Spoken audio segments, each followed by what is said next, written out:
Llevado pues José a Egipto, Potifar, oficial de Faraón, capitán de la guardia, varón egipcio, lo compró de los ismaelitas que lo habían llevado allá. Mas Jehová estaba con José, y fue varón próspero, y estaba en casa de su amo el egipcio, y vio su amo que Jehová estaba con él, y que todo lo que él hacía, Jehová lo hacía prosperar en su mano. Así halló José gracia en sus ojos y le servía. Y él le hizo mayordomo de su casa y le entregó en su poder todo lo que tenía. Y aconteció que desde cuando le dio el encargo de su casa y de todo lo que tenía, Jehová bendijo la casa del egipcio a causa de José, y la bendición de Jehová estaba sobre todo lo que tenía, así en la casa como en el campo. Y dejó todo lo que tenía en mano de José, y con él no se preocupaba de cosa alguna, sino del pan que comía. Y era José de hermoso semblante y de bella presencia. Aconteció después de esto que la mujer de su amo puso sus ojos en José y dijo: duerme conmigo. Y él no quiso, y dijo a la mujer de su amo: he aquí que mi señor no se preocupa conmigo de lo que hay en casa, y ha puesto en mi mano todo lo que tiene. No hay otro mayor que yo en esta casa, y ninguna cosa me ha reservado sino a ti, por cuanto eres su mujer. ¿Cómo pues haría yo este grande mal y pecaría contra Dios? Y hablando ella a José cada día, y no escuchándole él para acostarse al lado de ella para estar con ella, aconteció que entró él un día en la casa para hacer su oficio, y no había nadie allí de los de la casa, allí. Y ella lo asió por su ropa, diciendo: duerme conmigo. Entonces él dejó su ropa en manos de ella y huyó y salió. Cuando vio ella que le había dejado su ropa en sus manos y había huido fuera, llamó a los de la casa y les habló diciendo: mirad, nos ha traído un hebreo para que hiciese burla de nosotros. Vino él a mí para dormir conmigo, y yo di grandes voces, y viendo que yo alzaba la voz y gritaba, dejó junto a mí su ropa y huyó y salió. Y ella puso junto a sí la ropa de José hasta que vino su señor a su casa. Entonces le habló ella las mismas palabras diciendo: el siervo hebreo que nos trajiste vino a mí para deshonrarme. Y cuando yo alcé mi voz y gritó, él dejó su ropa junto a mí y huyó fuera. Y sucedió que cuando oyó el amo de José las palabras que su mujer le hablaba, diciendo: así me ha tratado tu siervo, se encendió su furor, y tomó su amo a José y lo puso en la cárcel donde estaban los presos del rey, y estuvo allí en la cárcel. Pero Dios estaba con José, y le extendió su misericordia, y le dio gracia en los ojos del jefe de la cárcel. Y el jefe de la cárcel entregó en mano de José el cuidado de todos los presos que había en aquella prisión. Y todo lo que se hacía allí, él lo hacía.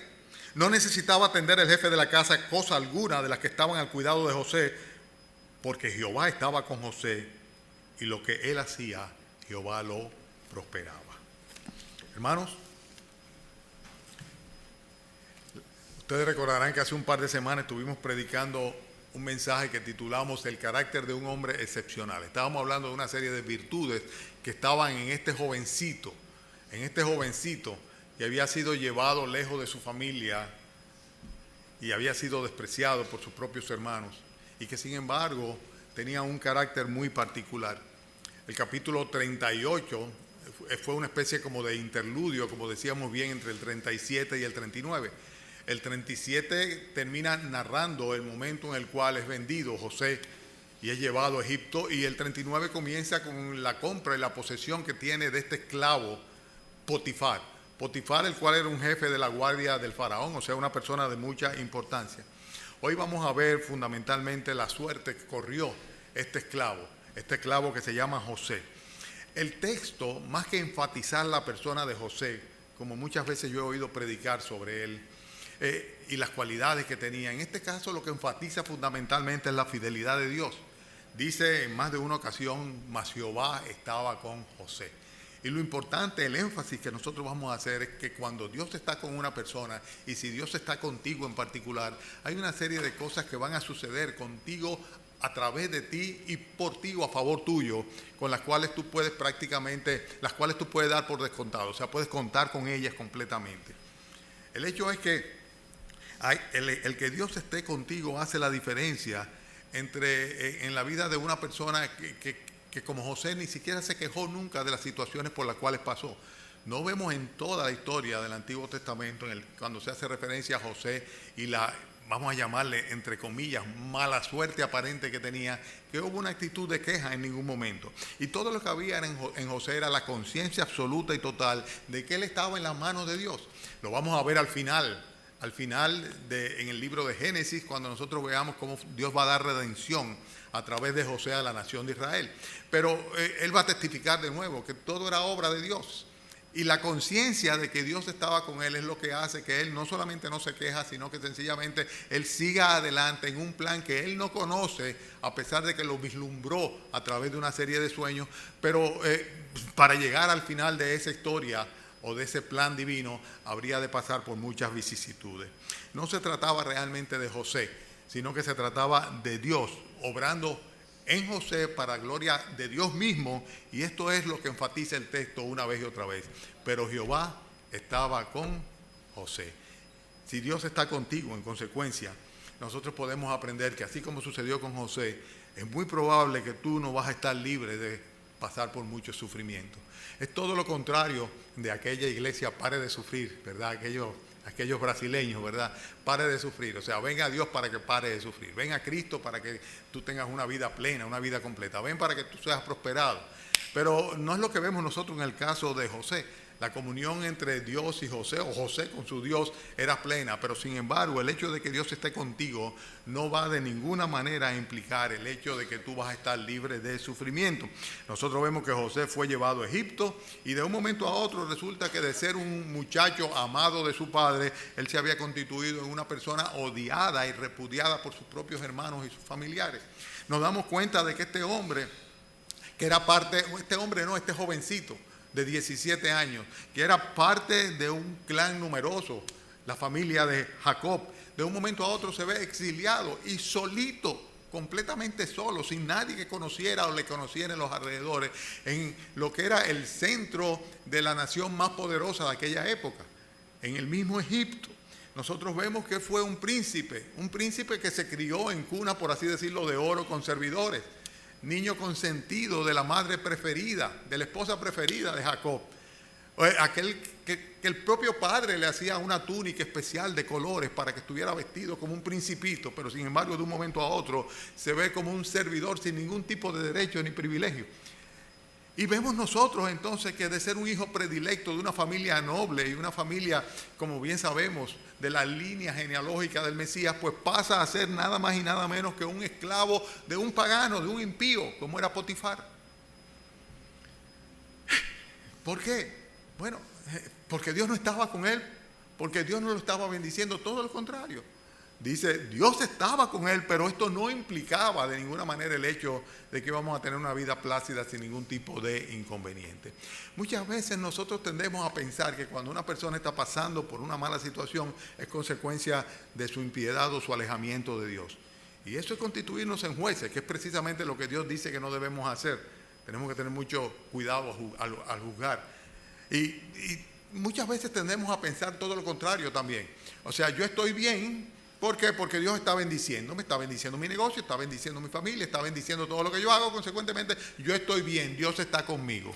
Y el hecho de que Dios esté contigo no implica de ninguna manera, y lo vemos en el ejemplo de José, de que tú vas a estar libre de sufrimiento.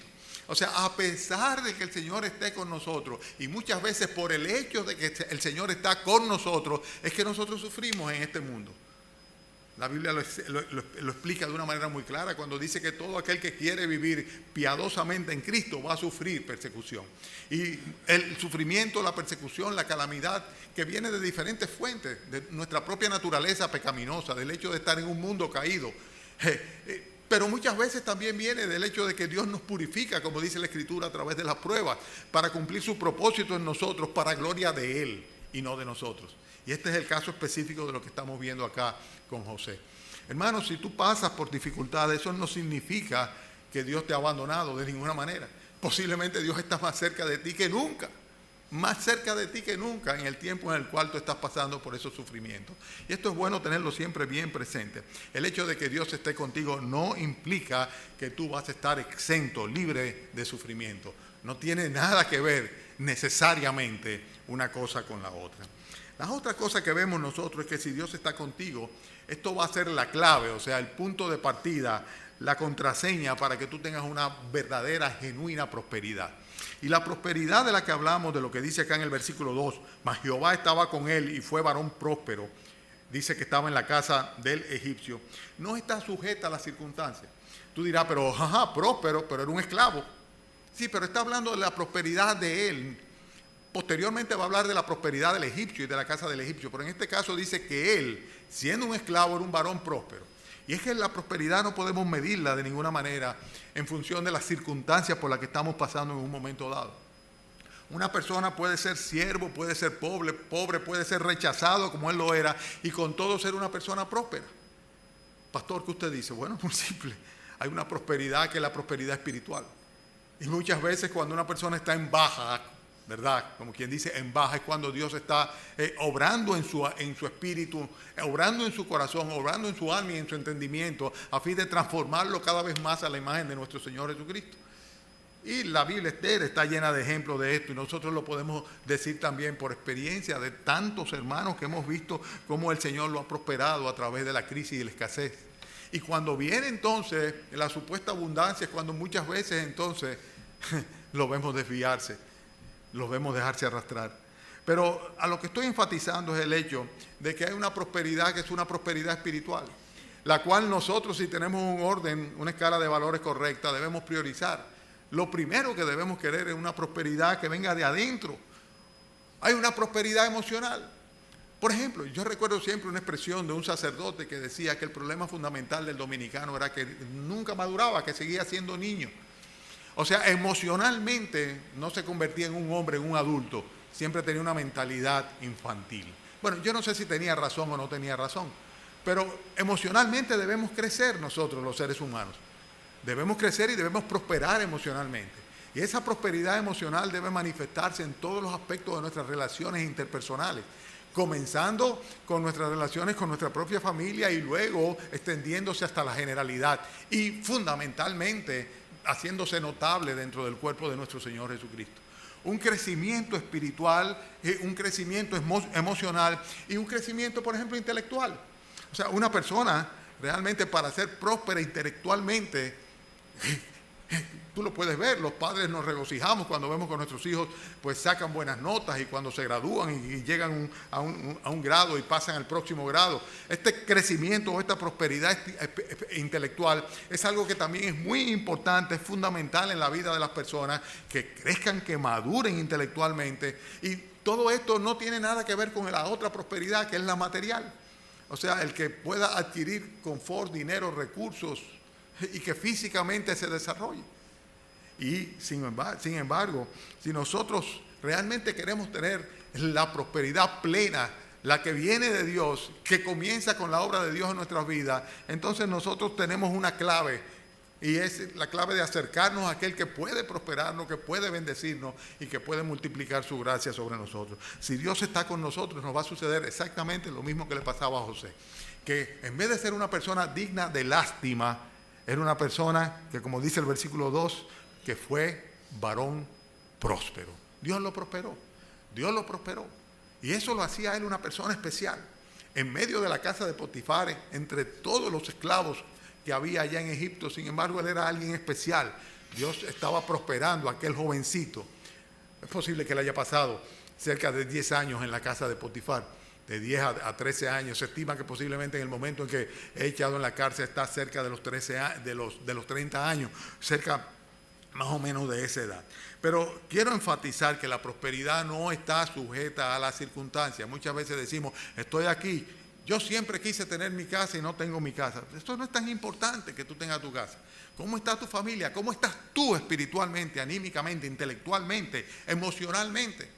¿Sigues siendo un niño, un bebé, una persona insuficiente, o Dios ha obrado sobre ti de manera de que tú, a pesar de que posiblemente no tienes el carro del año ni el de 10 años atrás, sin embargo, has sido prosperado como persona?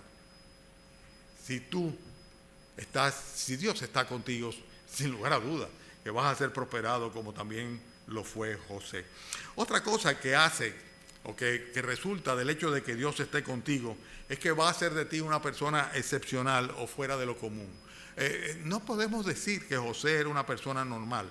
Fíjense que en el versículo 6 dice que su amo vio que Jehová estaba con él y que todo lo que hacía Jehová lo hacía prosperar en su mano.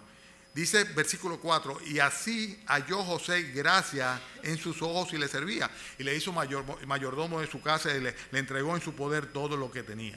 Cuando Dios está contigo, si realmente Dios está contigo, si Dios está manifestándose en tu vida, si Dios está prosperando tu vida, todo tu ser, eso va a ser evidente a los demás.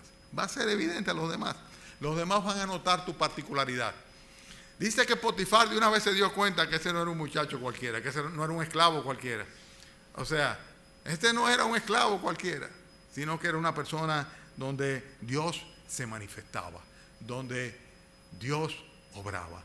Y esto hace la diferencia, y lo está notando un pagano, una persona que no tiene ningún tipo de temor a Dios, pero sin embargo es una persona que nota en el creyente la gran diferencia.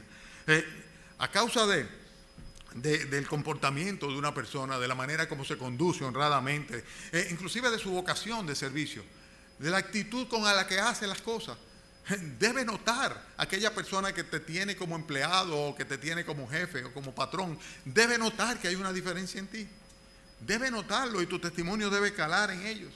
El hecho de que tú tengas una fuerza, una sabiduría y una gracia especial para llevar a cabo cada uno de tus deberes y que tú te esfuerces en llevarlo a cabo de una manera exitosa, pues precisamente debe ser algo que sea notable. Y reconocible o no, va a ser notable, va a ser notable.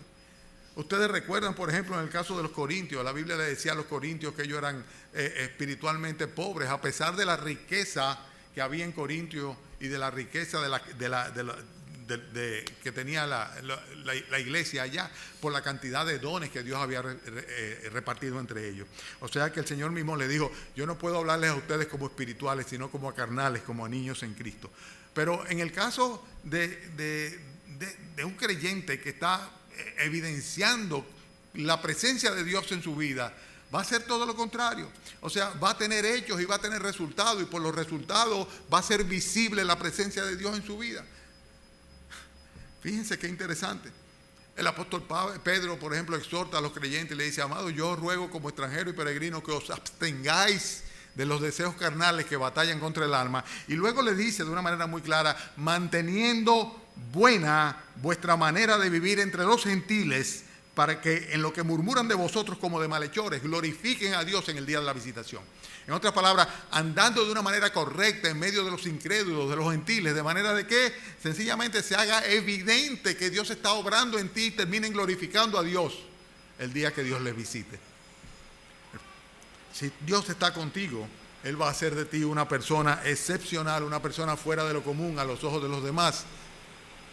Y todo a causa de su gracia manifiesta sobre ti.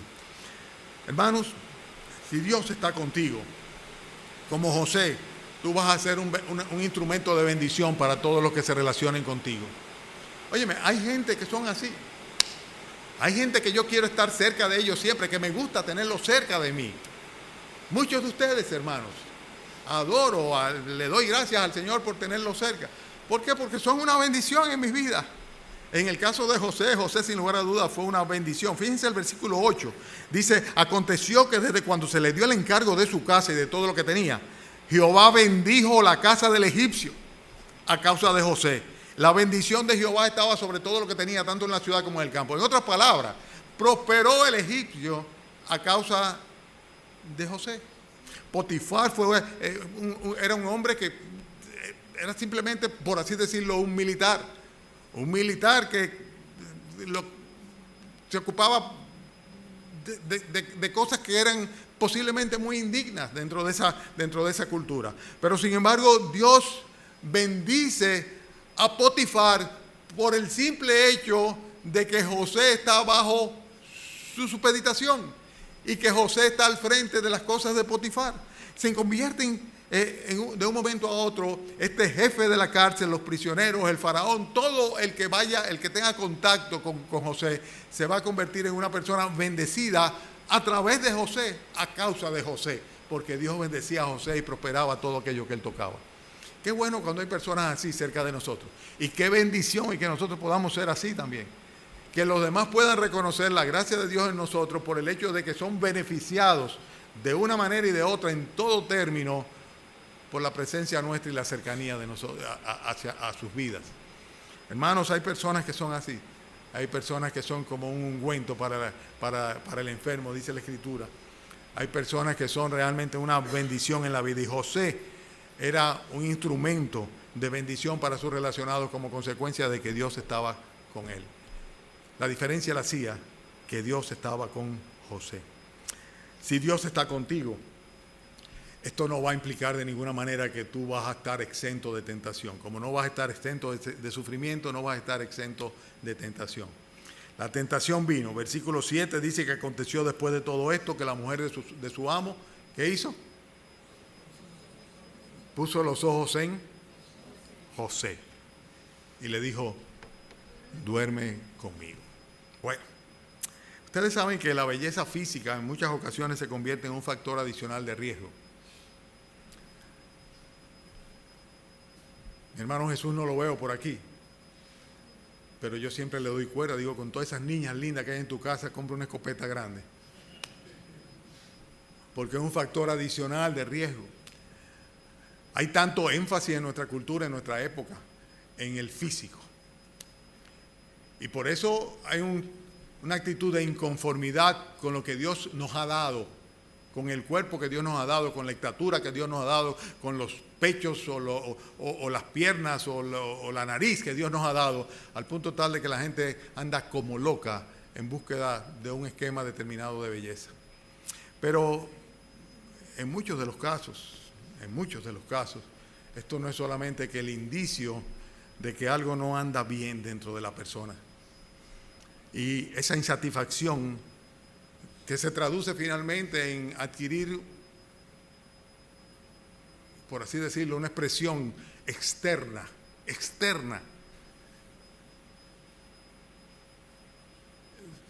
se convierte en un hándicap, en un problema, en una desventaja para aquellos que finalmente lo obtienen. José, dice la Biblia, que él era de hermoso semblante y de hermoso parecer. Dice el versículo 6 al final, que José era de hermoso semblante y de bella presencia. O sea que podríamos decir que José era un muchacho, óyeme, ¿cómo le diríamos? Un pepillito, ¿verdad? Un bombón. Nada más de poca gente habla así la Escritura. De Raquel, por ejemplo, decía eso. O sea, era realmente una persona muy atractiva. Era atractiva por su físico y por su porte, por su presencia. Y esto se convirtió en un factor de riesgo para él. Un tremendo factor de riesgo para él. ¿Por qué? Porque la esposa de su amo puso los ojos sobre él y esto se constituyó automáticamente en una fuente de tentación. Por eso, nosotros tenemos que tener mucho cuidado con poner nuestro énfasis donde no está, sobre todo las damas. Pasa también con los caballeros, pero con las damas pasa muy frecuentemente. Si las miradas de los hombres no son dirigidas hacia tus ojos, hacia tu rostro, tú tienes problemas. Si eres una mujer cristiana y los demás no te ven a la cara porque tú muestras otras partes y enfatizas otras partes de tu cuerpo, tú estás en problemas. Y tú estás en problemas porque te estás exponiendo a tentaciones que realmente no son necesarias. Te estás comprando el problema. Te estás comprando el problema de aquel que va a poner sus ojos en ti como consecuencia de las partes que tú estás exponiendo que no son tu rostro, a fin de que sean atraídos los hombres hacia esa parte de tu cuerpo. Es triste, pero sucede así. La belleza física muy frecuentemente se convierte en un factor adicional de riesgo.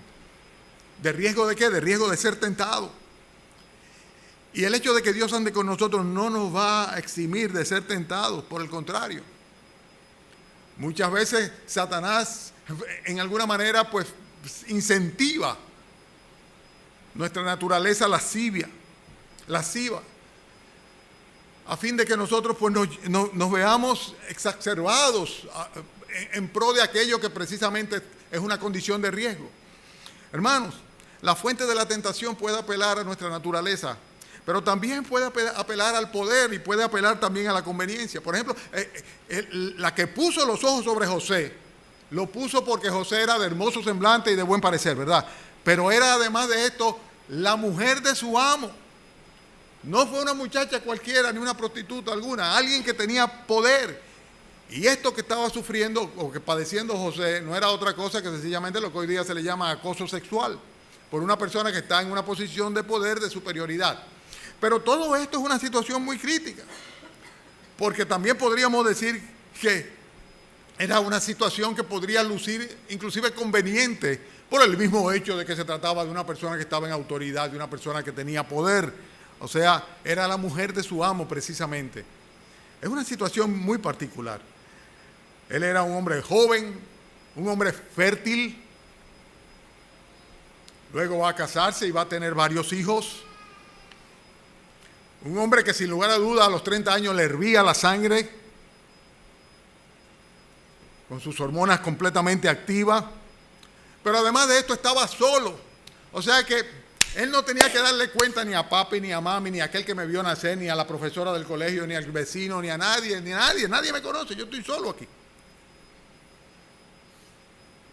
Circunstancias. Pero además de esto, no solamente el hecho de que estaba solo, sino que además de esto era una persona que no tenía ningún tipo de atadura, un hombre soltero. Era un hombre soltero. Soltero de 30 años, jovencito completamente. Pero sin embargo, él se resistió. Además de esto, se trataba de su ama, a quien él debía obedecer. Porque los esclavos muy frecuentemente, parte de su obligación era satisfacer las demandas sexuales de sus amos. Tanto en el caso de los hombres como de las mujeres. Y con un riesgo adicional, y es el hecho de que si la complazco se convierte en mi promotora, ¿verdad? Pero si no la complazco se convierte en ¿qué? En mi enemiga. Wow. Difícil, ¿verdad? Una situación aparentemente difícil. El Señor dice en su palabra a través de el apóstol Santiago: bienaventurado el varón que soporta la tentación. Bienaventurado el varón que soporta la tentación. Y aclara que cuando alguno es tentado no puede decir, no, eso fue Dios que lo permitió. Dice, nadie puede ser tentado de parte de Dios, porque ni él no puede ser tentado por el mal, Dios, ni tampoco Dios tienta a nadie. Sino que cada uno de nosotros es tentado cuando de nuestra propia concupiscencia somos atraídos y seducidos. Evidentemente las consecuencias son que la concupiscencia trae a luz el pecado trae a luz la muerte. O sea, tarde o temprano si caemos, estamos listos, estamos fritos. Hay una bienaventuranza para aquel que es capaz de soportarla. Y José va a soportar la tentación.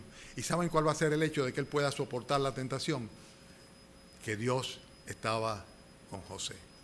Yo quiero enfatizar esto, porque eso es lo importante de este texto, que Dios estaba con José. Y si Dios está contigo, Él te va a capacitar también, como lo hizo con José, para resistir la tentación, para conservar la sensatez y para mantenerte en el temor a Dios. Pero nadie me ve, nadie me conoce, nadie tengo que darle cuenta, yo no tengo compromiso, yo soy soltero, ella es que se está ofreciendo, me vale, tengo que obedecerle porque le debo obediencia y además de eso, y si no lo hago me pueden caer los palitos arriba. Pero sin embargo, José dice versículo 8, ¿qué? ¿Cómo comienza el versículo 8? Dice, y él no quiso. Y dijo a la mujer de su amo, he aquí que mi señor no se preocupa conmigo de lo que hay en la casa, ha puesto en mi mano todo lo que tiene. No hay otro mayor que yo en la casa y ninguna cosa me ha reservado sino a ti por cuanto eres su mujer. ¿Cómo pues haría yo este grande mal y pecaría contra Dios? Dios fue que lo capacitó. Lo capacitó para tomar una resolución. Dijo, no. Porque hay cosas en las cuales no hay que negociarla o no hay que darle mucha vuelta. De hecho, si lo pensamos mucho nos vamos de cabeza. Entonces, cuando vemos una situación de riesgo, sencillamente hay que fijarse y decir, no, punto. Dice, él no quiso. Y además de eso utilizó una argumentación santa. Le dice, mira, no puede ser. No puede ser de ninguna manera. Porque mi Señor ha confiado en mí. ¿Cómo voy yo a defraudarlo a él? Pero no solamente utilizó una argumentación, sino que además de esto, supo calificar el hecho de la manera correcta. Hoy día le hubieran dicho, bueno, un flirteíto no hace nada, una canita al aire total, además hay que comprender.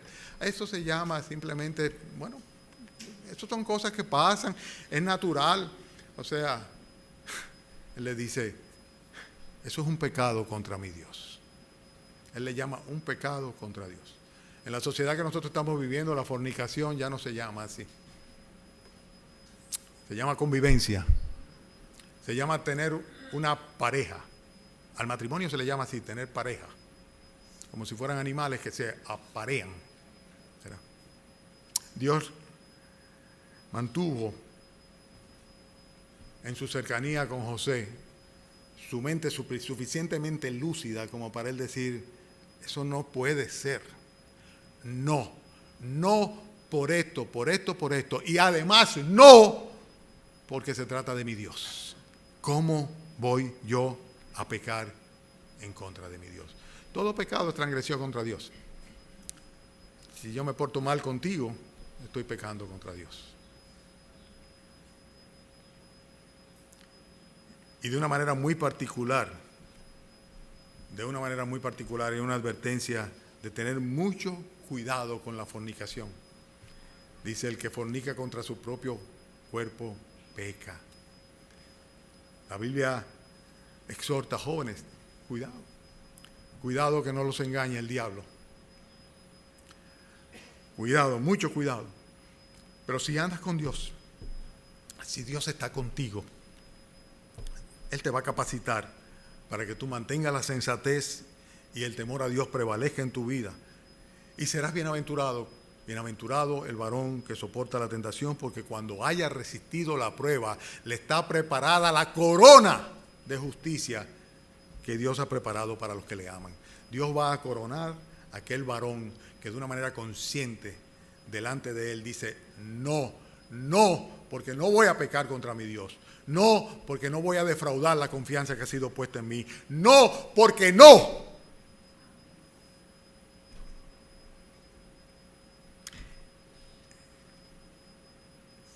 Si Dios está contigo, eso no implica que vas a estar libre de sufrimientos. Si Dios está contigo, en esto va a consistir precisamente la clave para que tú seas prosperado.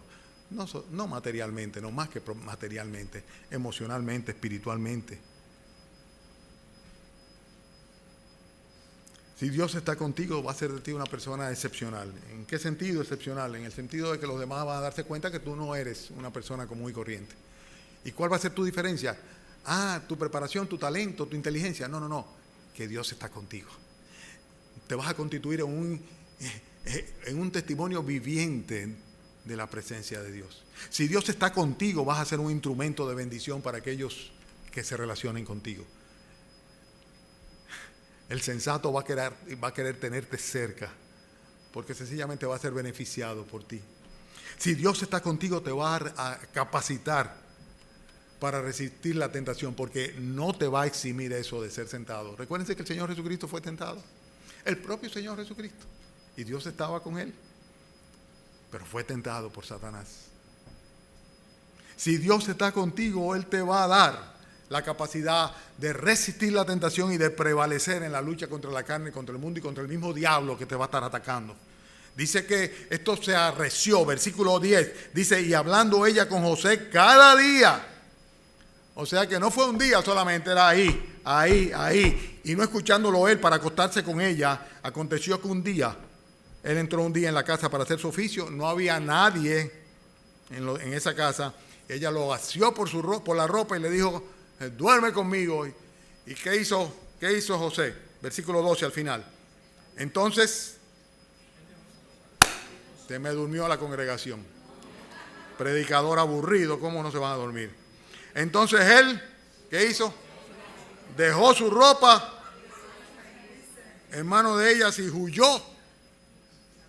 Huyó con J o con H. ¿No tienen Biblia ustedes? ¿Es con J o es con H? Y entonces dice, y salió. Y salió pura y simplemente. Como Dios estaba con él, él pudo prevalecer, salir ganancioso, ganar. a pesar de la recurrencia y de la insistencia de la tentación. Dice el texto que era cada día. Oye, ¿tú sabes lo que es eso? Porque un día tú dices, salí de eso. Pero es cada día. Como cada día nosotros tenemos la tentación a través de los medios de comunicación, como cada día tenemos la tentación allá en la oficina donde trabajamos, como cada día nos encontramos con situaciones que se repiten y se repiten, en las cuales nosotros sabemos que somos atraídos y que somos tentados.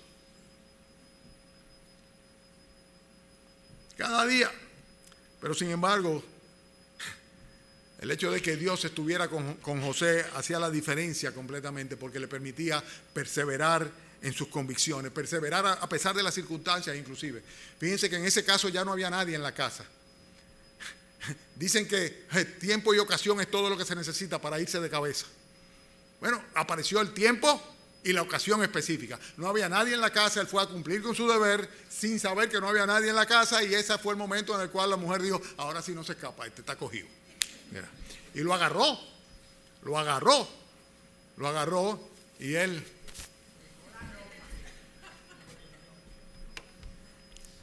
tuvo que salir huyendo. Las circunstancias, hermanos, pueden ser un catalizador para que la propia pecaminosidad que nosotros se levante.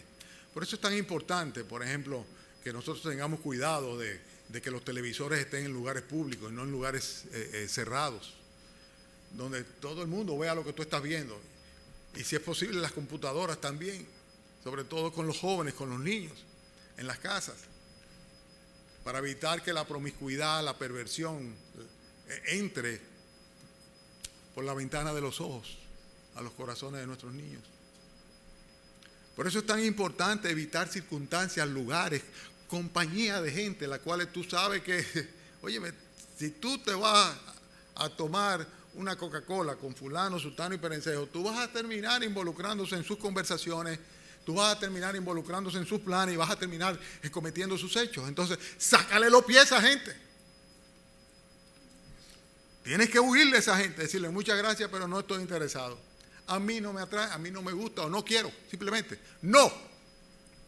Porque es la única manera de prevalecer, manteniéndonos en el Señor, con el Señor, y haciendo que por encima de todo se manifieste el Señor en nuestro testimonio. A veces son las mejores oportunidades, si bien las enfocamos, para dar un testimonio de Cristo. No. ¿Por qué no? No tiene nada de malo, nadie se va a enterar. Todo el mundo lo hace. No, porque yo soy cristiano.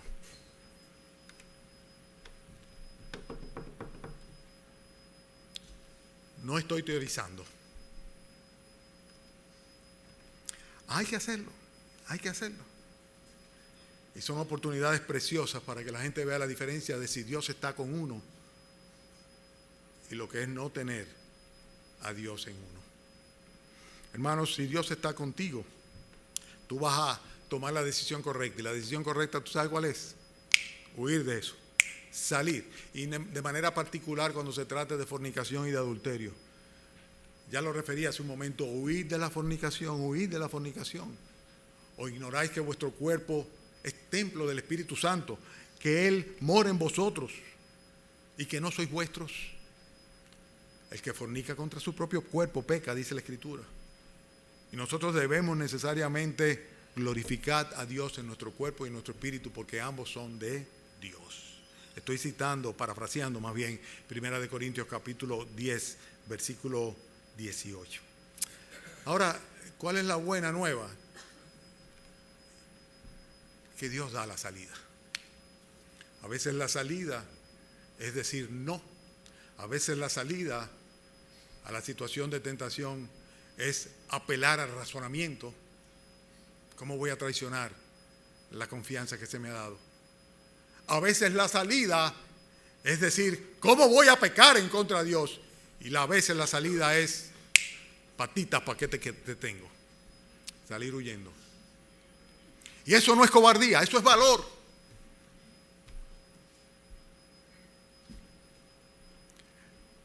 Eso es valor, eso es coraje. Lo fácil es dejarse llevar. Lo fácil es dejarse arrastrar por los vicios. por los ambientes conspicuos de pecado, por la lascivia que prende la sangre y la carne. Eso es lo fácil. Lo difícil es decir que no. Lo difícil es dar media vuelta y salir de ese lugar si es que cometimos el error de llegar a entrar en él. Eso es lo difícil. Pero si Dios está contigo, puedes hacerlo. Y Dios se va a glorificar con esto. Bueno, nosotros sabemos cuál es el final de la vida de José. Y cómo lo que parecía ser una situación de desgracia y de derrota, que después que está en buena, en alta, en la casa de Potifar, termina en una cárcel. Sabemos que ese no va a ser el fin, ¿verdad que no? Había una posición aún más alta donde el Señor lo iba a llevar. Pero ¿saben qué? Dios estaba con él y él resistió la tentación. Porque si Dios está contigo, Él te va a permitir perseverar y Él te va a permitir rechazar el pecado y te va a dar una salida para que puedas soportar. No nos ha sobrevenido ninguna tentación que no sea humana, dice la Escritura. Pero fiel es Dios que juntamente con la tentación, ¿se recuerdan ese versículo? Nos dará la salida para que podamos resistir. Solamente que hay que buscarla. A veces uno no quiere buscarla. Uno dice, no, ya estoy cogido. ¿Ya qué voy a hacer? No, mira bien que hay una puerta. Tal vez tiene que quitarte y dejarle la ropa ahí, ¿verdad? Pero hay un escape. Dios te lo va a dar. Dios te lo va a dar. Hermanos, ya concluyo casi. Por el hecho de estar Dios contigo, es cierto que vas a ser rechazado, vas a ser perseguido y vas a ser calumniado a causa de tus convicciones. Por el hecho de que tú no andes de acuerdo a la corriente, sino en contra de la corriente. Y a José le va a pasar eso precisamente. Ella inmediatamente cogió la ropa, utilizó la ropa para llamar a todo el mundo, decirle, mira lo que sucedió. Y después esperó al marido y le dijo, mira lo que sucedió. Y es muy interesante que en ambos casos, tanto cuando llama al resto de los empleados de la casa, como cuando llama al marido y les pone lo que pasó, pone un énfasis muy particular. ¿Cuál es? ¿Quién se dio cuenta? El hebreo. Hasta entonces no era hebreo. Pero a partir de ese momento, el cristiano ese, el que dice que adora a Dios, hebreo significa adorador de Dios, ¿verdad? Aquel que dice que míralo ahí, lo que vino y me hizo.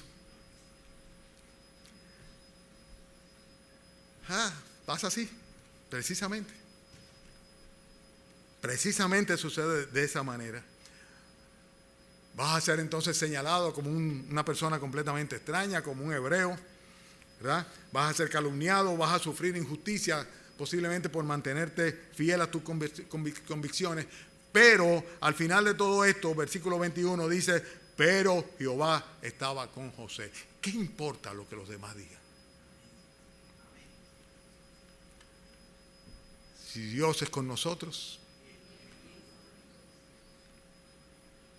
¿qué importan los demás? ¿Qué importan los demás? Concluyo. Si Dios está contigo, esto no implica que vas a estar libre de sufrimientos. Esa va a ser la clave para que tú seas verdaderamente próspero. Él va a hacer de ti una persona excepcional, o sea, fuera de lo común, porque lo común es el mundo y el pecado. Y esto va a ser notable por los demás. Los demás se van a dar cuenta de que Dios está contigo. Si Dios está contigo, te vas a convertir en un instrumento de bendición para las demás personas. Y de una manera muy especial para aquellos que no creen. Porque viéndote a ti van a terminar glorificando a Dios. Si Dios está contigo, esto no implica que tú no vas a ser tentado. Claro que no. Pero sí implica que Él te va a dar la capacidad de resistir la tentación, de conservar la sensatez y de mantenerte fiel a Él. Y si Dios está contigo, Él te va a permitir perseverar y prevalecer en la lucha, sin lugar a duda. Porque hay una lucha constante con nuestra propia carne, con lo que el mundo presenta y expone y presiona. Y nosotros no estamos fuera del mundo. Aunque no somos del mundo, estamos en el mundo. y contra Satanás, que se ensaña de una manera particular en contra de aquellos que dicen ser cristianos, para tratar de echar por el suelo su vida espiritual, su testimonio delante de los demás y su fructificación, que viene como una consecuencia de estar unido a nuestro Señor Jesucristo. Si nosotros tenemos a Dios con nosotros, vamos a ser rechazados, vamos a ser perseguidos, vamos a ser calumniados, pero sin embargo, todo esto sabemos que va a ser como consecuencia de que no andamos conforme a la corriente de este mundo. Sino, si es por Cristo, dice la Escritura, que bienaventurados somos cuando sea por el nombre de nuestro Señor Jesucristo, que suframos injusticias, que suframos injustamente por el nombre de nuestro Señor Jesucristo. Dice, bienaventurados seremos. Y finalmente concluyo diciendo que si Dios está contigo, vas a tener su compañía, vas a tener su gracia, vas a tener su bendición, independientemente de cuáles sean tus circunstancias. En cierta manera esto es una conclusión, pero miren qué claro se ve en el versículo 21. ¿Tienen sus Biblias? Concluyo ya, dice, pero Jehová estaba con José y le extendió su misericordia y le dio gracia en los ojos del jefe de la cárcel. El jefe de la cárcel entregó en manos de José el cuidado de todos los presos que había en aquella prisión. Todo lo que se hacía allí, él lo hacía. No necesitaba atender el jefe de la cárcel cosa alguna de las que estaban al cuidado de José, porque Jehová estaba con José y lo que él hacía, Jehová lo prosperaba. Vas a tener, sin lugar a dudas, si Dios está contigo, su compañía. El salmista decía, aunque mi padre y mi madre me dejara, con todo, Jehová, tú estás conmigo. Vas a tener su gracia, su favor inmerecido, lo que necesitamos para cada día seguir adelante. El favor de Dios, que Dios esté por nosotros, a favor de nosotros. Vas a tener su misericordia, lo dice muy claro, que Jehová le extendió su misericordia. Y la misericordia no es otra cosa que la compasión. Todo lo contrario a pensar, Dios nos ha abandonado, Dios no quiere saber de mí, es todo lo contrario. Dios va a estar más pendiente que nunca de nosotros cuando estamos en comunión con Él. Y en consecuencia vamos a tener su bendición en nuestra vida. No una bendición al modo del mundo, sino una bendición a la manera de Dios. Jehová estaba con José y consecuentemente todo lo que él hacía, Jehová lo prosperaba en sus manos. Este es el resultado de que Dios esté con una persona. Y es lo que cada uno de nosotros quiere. Y la pregunta que yo me haría si estuviera en tu lugar y que yo me hago cuando estudio este pasaje es, ¿está Dios conmigo? ¿Dios está conmigo como lo estaba con José? ¿Está Dios conmigo? Pregúntatelo tú mismo. ¿Dios está contigo? Todas estas cosas son una realidad en tu vida. ¿Y Dios está contigo? Jesucristo está en tu corazón, mora en ti. El Espíritu Santo ha vivificado tu alma. ¿Está Dios en ti? ¿Está Dios por ti? ¿Está Dios contigo? Esa es la pregunta que debemos hacernos, porque si Dios está con nosotros, entonces recibiremos sin lugar a dudas su compañía, su gracia, su misericordia y su bendición. Y esta es, por así decirlo, esto es el todo del hombre. Vamos a inclinar nuestros rostros y vamos a orar. Todos inclinemos nuestros rostros y cerremos nuestros ojos. Es una oportunidad que tenemos ahora para decirle, Señor, yo quiero que tú estés conmigo. Y si acaso tú no has entregado tu corazón a Jesucristo, dile, Señor, no solo quiero que estés conmigo, sino que quiero que permanezcas en mí. Purifícame, Señor. Perdóname mis pecados. Sálvame por cuanto tú eres el Salvador, Señor. Paga por mis culpas, Señor, para que no tenga yo que pagar por ellas, por cuanto ya tú derramaste tu sangre en la cruz del Calvario para salvar a los pecadores. Hazme una nueva persona, una nueva criatura. Quiero ser bendecido por ti, Señor, tener tu gracia, tu favor, tu misericordia. Y quiero ser también un instrumento de bendición tuya para los demás, Señor. Glorifícate en mi vida, sálvame. Pídeselo. Pídele que esté contigo. Te doy gracias, Señor, por las enseñanzas de esta mañana. o tú sabrás, Señor, dónde están aquellos que no llegaron. Pero sobre todo, Señor, tú sabes quiénes sí estamos aquí y hemos oído, Señor, lo que tu palabra tiene para nosotros hoy. Permite, Señor, que a la hora de la verdad, Señor, sea puesta en práctica esta enseñanza, Señor. Comenzando por mí mismo, Señor. Siempre pedimos, Padre, que nos libre de tentación. Sí, Señor, te lo pedimos, Padre. Pero también te pedimos, Señor, en esta mañana, que nos ayude, Señor, a tener tal temor de ti, que no querramos pecar contra ti, Señor, cualquiera sean las circunstancias en las que nos encontremos. Gracias, Señor, porque José sabía que tenía un Dios todopoderoso y soberano, que miraba sobre él a cada momento y que estaba en control de toda su vida. Y nosotros sabemos también que tenemos lo mismo, Señor, que te tenemos a ti. Ayúdanos a ser fieles, Señor. Te pedimos tu bendición y desde ya, Señor, encomendamos a ti el culto de esta noche con la cena y con la predicación de nuestro hermano Eddie. Y también, Señor, el tiempo que vamos a pasar ahora oyendo el testimonio, viendo el testimonio del bautismo de nuestras hermanas. Bendícete,